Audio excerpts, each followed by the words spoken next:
எந்தவித நிபந்தனையுமின்றி விடுதலை செய்ய வேண்டும் என்று பேரினவாத அரசின் திட்டமிடப்பட்ட தொல்லியல் சட்டவிரோதமாக நிறுவப்பட்டிருக்கின்ற புத்தர் சிலை தொல்பொருள் திணைக்களத்துக்குரிய ஒரு இடமாக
யாழ்ப்பாண பல்கலைக்கழக மாணவர் ஒன்றியம் ஊடக அறிக்கை.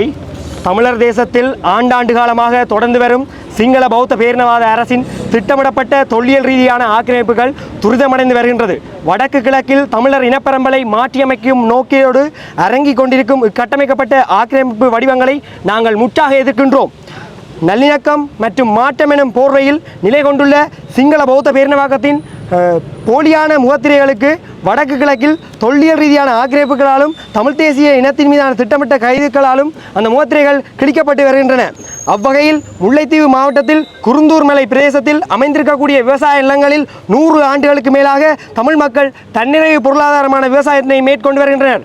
2025 5ஆம் மாதம் 10ஆம் தேதி அன்று சனிக்கிழமை அன்று முல்லைத்தீவின் கும்பலமுனை பிரதேசத்தில் அமைந்துள்ள தன்னிமுறிப்பு கிராமத்தில் தங்களுடைய சொந்த மண்ணில் பயிற்சிக்காக உழவு இயந்திரத்தை உழவு செய்வதற்காக பயன்படுத்தி கொண்டிருந்த போது இரு விவசாயிகள் தொல்பொருள் தளத்தை சேதப்படுத்தினார்கள் என்று ஒரு பௌத்த துறவி தொல்பொருள் திணைக்களத்துக்கு அளித்த முறைப்பாட்டை அடுத்து கைது செய்யப்பட்டனர்.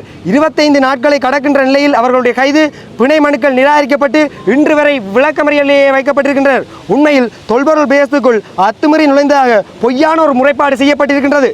ஆனால் குறிப்பிட்ட பகுதியானது எந்த ஒரு வர்த்தமானியிலும் தொல்பொருள் திணைக்களத்துக்குரிய ஒரு இடமாக இன்று வரை பிரகடனப்படுத்தப்படவில்லை. குருந்தூர் மலையை சுற்றியுள்ள 79 ஏக்கர் மாத்திரம்தான் தொல்பொருள் பிரதேசத்துக்குரிய வரையறுக்கப்பட்ட இடமாக 1932ஆம் ஆண்டில் வெளியிடப்பட்ட வர்த்தமானியில் அமைந்திருக்கின்றது. அவ்வாறு இருக்க இந்த சூழ்நிலையில் குருந்தூர் மலையில் சட்டவிரோதமாக ஒரு விகாரை ஒன்றினை அமைத்து அங்கே தங்கியுள்ள புத்தபிக்குவின் அடாவடி செயற்பாடுகளுக்கு அடிபணிந்த ஸ்ரீலங்கா காவல்துறையினர் அங்கு விவசாயத்தில் ஈடுபட்டிருந்த அப்பாவி தமிழ் விவசாயிகளை கைது செய்து இன்று வரை பிணையின்றி தடுக்கு காவலில் வைக்கப்பட்டுள்ளனர். விவசாயம் மேற்கொள்வது குற்றம் என கருதும் இச்சிங்கள பௌத்த பேரினவாத அரசின் இந்த கைதுகளையும் சட்டவிரோதமாகவும் இனவாதத்தோடும் நடந்து கொண்டிருக்கின்ற தொல்லியல் திணைக்களத்தையும் ஸ்ரீலங்கா காவல்துறையையும் ஸ்ரீலங்கா வனவளத்துறையையும் கண்டிப்பதோடு கைது செய்யப்பட்ட இரு அப்பாவி தமிழ் விவசாயிகளை உடனடியாக எந்தவித நிபந்தனையுமின்றி விடுதலை செய்ய வேண்டும் என்றும் கேட்டுக்கொள்கின்றோம். அத்துடன் அம்பாவரை மாவட்டத்தின் லதுகல பிரதேச செயலத்துக்கு உட்பட்ட பகுதி ஒன்றில் முருகன் ஆலயத்தின் தீர்த்தக்கரைக்கு அருகிலே திடீரென்று ஒரு புத்தர் சிலை ஒன்று முளைக்கப்பட்டுள்ளது. பௌத்த கொடி ஒன்றும் வைக்கப்பட்டிருக்கின்றது. எந்தவித சட்ட அனுமதியுமின்றி சட்டவிரோதமாக ஒரு புத்தர் சிலை அங்கே நிலைப்படுத்தப்பட்டிருக்கின்றது. இவ்வாறு சட்டவிரோதமாக நிர்மாணிக்கப்பட்ட இந்த புத்தர் சிலை தமிழர்களின் பண்பாடுகளையும் தமிழ் ஆலயங்களின் தொன்மையையும் சிதைக்கும் நோக்கிலேயே பௌத்தமயமாக்கல் நிகழ்ச்சியினுடன் வைக்கப்பட்டிருக்கின்றது. எனவே உடனடியாக இங்கு நிர்மாணிக்கப்பட்ட சிலையானது சட்ட முறைப்படி அகற்றப்பட வேண்டும் என்று நாங்கள் கேட்டுக்கொள்கின்றோம். இது மட்டுமில்லாமல் இவ்வாறு தமிழ் தேசியத்தின் அரசியல் பொருளாதார பண்பாட்டு கட்டுமானங்களை தகர்க்கும் நோக்கோடு தமிழர் தாயகத்தின் மீதும் நிகழ்த்தப்படும் தொல்லியல் ஆக்கிரமிப்புகளை திட்டமிட்ட ரீதியில் தமிழ் தேசிய இனத்தின் மீது மேற்கொள்ளப்படும் கைதுகளையும் உடனடியாக நிறுத்த வேண்டும் என்பதையும் நாங்கள் தெரிவித்துக் கொள்கின்றோம். இனவாத நோக்கோடும் சட்டவிரோதமாகவும் நடந்து கொண்டிருக்கின்ற தொல்லியல் திணைக்களத்தையும் வனவிலங்குத்துறையினரையும் காவல்துறையினரையும் மேலும் இதுபோன்ற நடவடிக்கைகளில் ஈடுபட வேண்டாம் என்று நாங்கள் கேட்டுக்கொள்கின்றோம். ஆகவே குருந்தூர் மலையில் கைது செய்யப்பட்ட விவசாயிகளை நிபந்தனையின்றி உடனடியாக விடுதலை செய்யப்பட வேண்டும். உவந்தைமலை நிர்மாணிக்கப்பட்டிருக்கும் புத்தர் சிலையானது உடனடியாக அகற்றப்பட வேண்டும். அத்துடன் தொடர்ச்சியாக தமிழர் தேசத்தின் இருப்புகளின் மீது மேற்கொள்ளப்படும் பண்பாட்டு இனப்படுகொலையினை ஸ்ரீலங்கா அரசாங்கமானது உடனடியாக நிறுத்த வேண்டும் என்பதை யாழ்ப்பாண பல்கலைக்கழக சமூகமாக நாங்கள் கேட்டுக்கொள்கின்றோம். நன்றி. அதில் ஈடுபடுவதாக முன்வந்துள்ளனர். அனைத்து சிவில் தரப்புகள் மற்றும் அனைத்து தரப்புகளிடம் தங்கள் ஆதரவை கோரி நிற்கிறோம். இந்த சர்வதேச கண்காணிப்பு இல்லாமல் இடம்பெற்றுக் கொண்டிருக்கின்றோம். வடக்கு கிழக்கு தலைவரில் பல்கலைக்கழக மாணவர்களாக உங்களோட ஆதரவு அந்த போராட்டத்துக்கு இருக்கும். நிச்சயமாக செம்மணி புதைகுழி தொடர்ச்சியாகவே எங்களுடைய தமிழினத்தின் இருக்கக்கூடிய மிகப்பெரிய பிரச்சனையில் எங்களுடைய யுத்தத்தில் காணாமல் போன அண்ணாமாருக்கான பதில்களை இதுவரை வழங்கப்படவில்லை. அவ்வாறு இருக்கின்ற சூழ்நிலையிலே செம்மணி மனித புதைகுழியிலிருந்து நேற்றும் ஒரு 5-7 எலும்புக்கூடுகள் கிடைக்கப்பட்டதாக நாங்கள் அறிய பெற்றோம். இவ்வாறு தொடர்ச்சியான நிலைப்பாடுகள் நடந்து கொண்டிருக்கின்றது என்றால் ஏதோ ஒரு பின்னணி ஒன்று இங்கே இயங்கிக் கொண்டிருக்கின்றது என்று அர்த்தம். ஆகவே நாங்கள் பல்கலைக்கழக மாணவர்களாக இதற்காக மக்களுடன் இணைந்து நாங்கள் நிச்சயமாக சிவில் சமூக அமைப்புகளுடனும் மற்றும் காணாமல் ஆக்கப்பட்டோருடனும் இணைந்து இதற்கான போராட்டங்களை ஜனநாயக ரீதியில் முன்னெடுப்போம் என்பதையும் தெரிவித்துக் கொள்கிறோம். அரசாங்கம் பதவிக்கு இன்றைக்கு 6 மாத காலத்துக்கு மேலே போயிட்டு பயங்கரவாத தடுப்பு சட்டத்தை இல்லாமல் செய்யணும் என்று சொல்லித்தான் இந்த அரசாங்கம் பதவிக்கு வந்தது. இந்த பல்கலைக்கழக மாணவர்கள் பலர் பயங்கரவாத தடுப்பு சட்டத்தின் கீழே கைது செய்யப்பட்டிருக்கணும். அப்போ இந்த அரசாங்கத்துக்கு நீங்கள் என்ன சொல்ல விரும்புகிறீங்க? அதான் இந்த அரசாங்கத்தினுடைய போலியான முகத்திரைகள் இந்த மாதிரி தொல்லியல் ரீதியான ஆக்கிரமிப்புகளாலும் இந்த தடை சட்டத்தை நீக்குவது என்று சொல்லி ஆட்சிக்கு வந்தவர்கள் இன்று வரை அதை பற்றி எந்த விதமான நீக்குவதற்கான முன்னெடுப்புகளையும் முன்னெடுக்காமல் இருப்பதும் எங்களுக்கு மிகப்பெரிய ஏமாற்றத்தையே வடக்கு கிழக்கு தமிழ் மக்களிடத்தில் தழுவியிருக்கின்றது. ஆகவே அவர்களுடைய முகத்திரைகள் கிழிக்கப்பட்டு கொண்டிருக்கின்றது. மிக சீக்கிரமாக அவர்கள் அந்த சட்டத்தினை பின்வாங்க வேண்டும். ஏனென்றால் இதால் பல்கலைக்கழக மாணவர்களையும் தமிழ் மாணவர்களுக்கும் தமிழ் மக்களுக்கும் தொடர்ச்சியான அச்சுறுத்தல் இந்த பயங்கரவாத தடை சட்டத்தின் மூலமாக தான் இருக்கின்றது. அதை நீக்க வேண்டும். அதற்காகவும் நாங்கள் ஜனநாயக ரீதியில் போராட தயாராக இருக்கின்றோம். இன்றைய தினம் யாழ் பல்கலைக்கழக சமூகமாக யாழ்ப்பாண பல்கலைக்கழக மாணவர் ஒன்றியம் குருந்தூர் மலையிலே கைது செய்யப்பட்ட தமிழ் விவசாயிகள் உடனடியாக எந்தவித நிபந்தனையும் இல்லாமல் விடுதலை செய்யப்பட வேண்டும். அதேபோல உகந்தை மலையிலே சட்டவிரோதமாக நிறுவப்பட்டிருக்கின்ற புத்தர் சிலை அகற்றப்பட வேண்டும் என்ற கோரிக்கைகளை முன்வைத்து இங்கே கவனஈர்ப்பு போராட்டத்தை முன்னெடுத்திருக்கிறார்கள். அந்த விதத்திலே நல்லிணக்கம், சமாதானம், ஒற்றுமை என்று சொல்லிக்கொண்டு பதவிக்கு வந்திருக்கக்கூடிய இந்த அரசு இந்த நிமிடம் வரை தன்னுடைய ஆக்கிரமிப்புகளையும் கைதுகளையும் சட்டவிரோதமாக புத்தர் சிலைகளை நிறுவுகின்ற செயற்பாடுகளையும் செய்து கொண்டிருக்கிறது.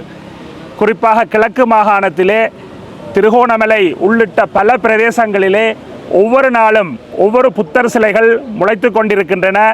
அவற்றின் மீது எந்தவித நடவடிக்கையும் எடுக்கப்படாமல், அதே நேரம் உகந்தை மலையை எடுத்துக்கொண்டால் கடந்த வருடம் உகந்தை ஆலயத்துக்கு அண்மித்த அந்த கடற்கரை பிரதேசத்திலே முருகப்பெருமானுடைய சிலையொன்றை நிறுவுவதற்கு வன ஜீவராசிகள் திணைக்களம் தடையை ஏற்படுத்தியிருந்தது.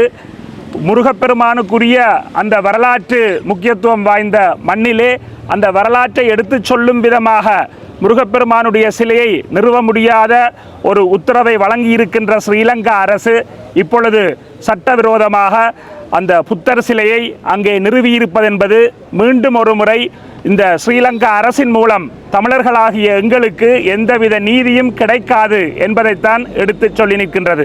ஆகவே அந்த அடிப்படையிலே ஸ்ரீலங்காவினுடைய உள்ளக நீதியிலே எங்களுக்கு எள்ளளவும் நம்பிக்கை இல்லை. எந்த அரசாங்கங்கள் காலத்துக்கு காலம் வந்தாலும் தொடர்ந்து இந்த ஆக்கிரமிப்பையும் இன அழிப்பையும் தொடர்ச்சியாக செய்து கொண்டிருக்கிறார்கள். ஆகவே அதற்கு எதிராக நாங்கள் அனைவரும் ஒன்று திரண்டு போராடுகின்ற அதே நேரம் சர்வதேசம் இதற்கான அழுத்தங்களை பிரயோகித்து எதிர்வருகின்ற ஐக்கிய நாடுகள் சபையினுடைய மனித உரிமைகள் பேரவையிலே இந்த ஸ்ரீலங்கா அரசை சர்வதேச குற்றவியல் நீதிமன்றத்துக்கு பாரப்படுத்துவதன் ஊடாக ஸ்ரீலங்கா அரசுக்கு பொருளாதார உதவிகளை வழங்குகின்ற சர்வதேச நிறுவனங்கள் இவற்றின் மீது அழுத்தங்களை பிரயோகிப்பதன் ஊடாகத்தான் நாங்கள் எங்களுடைய விடுதலையை அடைய முடியும். இந்த சந்தர்ப்பத்திலே சர்வதேச சமூகத்தையும் நாங்கள் அனைவரும் ஈழத்தமிழர்களாக இந்த அழுத்தத்தை பிரயோகிக்க வேண்டும் என்று கேட்டு நிற்கின்றோம். எங்களுடைய மாணவ சமுதாயம் முன்னுதாரணமாக இருந்து இப்படியான கவன ஈர்ப்பு போராட்டங்களை இளைய சமுதாயம் முன்னெடுப்பதை சிவில் சமூகமாக நாங்கள் அனைவரும் வரவேற்கின்றோம். எங்களுடைய போராட்டங்கள் நிச்சயமாக இறுதி இலக்கு அடையப்படும் வரை தொடரும். நன்றி.